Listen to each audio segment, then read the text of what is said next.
Bonjour tout le monde. C'était excellent pour moi d'avoir un débat dans ma ville natale sur les enjeux importants pour les Québécois. J'ai parlé sur notre plan pour le rétablissement du Canada, ciblé sur les emplois, sur la santé mentale des Canadiens, d'équilibrer le budget au cours d'une décennie et mon contrat avec les Québécois et les Québécoises aussi. C'était très intéressant. Monsieur Fillon, première question. Monsieur O'Toole, bonsoir, Raymond Fillon de TVA. Je dois revenir sur les garderies parce que c'est pas clair encore ce soir et je pense que les gens méritent des réponses claires de vous.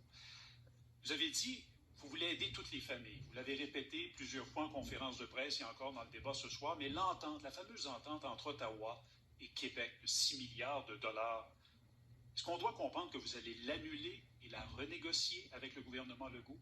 Pouvez-vous être précis?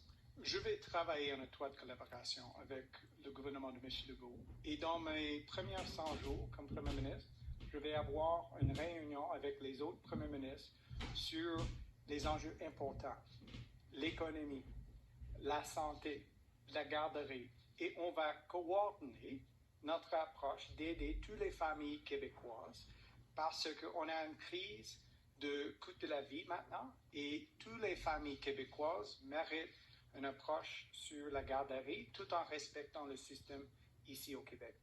Merci. Prochaine question.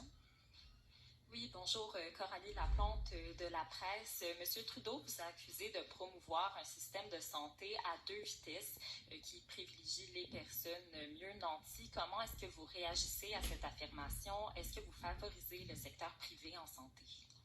J'appuie notre système public et universel. J'apprécie beaucoup, après la pandémie, nos infirmières, nos médecins. C'est pourquoi, dans notre plan pour le rétablissement du Canada, on va avoir un investissement historique dans notre système public. 60 milliards de dollars au cours d'une décennie, sans condition. C'est pas comme M. Trudeau. Il a toujours ingéré dans les champs des compétences. Je vais avoir un fédéralisme de partenariat sur la santé et sur le bien-être des Québécois. Prochaine question. Oui, bonjour, Laurence Martin de Radio-Canada. La question vous a été posée ce soir, mais la réponse n'était pas claire. Est-ce que tous vos candidats, M. O'Toole, sont vaccinés? On a une règle.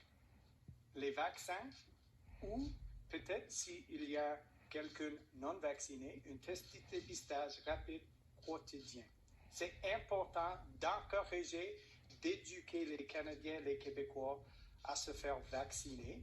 Et on va avoir une approche raisonnable et on va protéger les Canadiens en pleine d'une élection maintenant dans une pandémie à cause de M. Trudeau.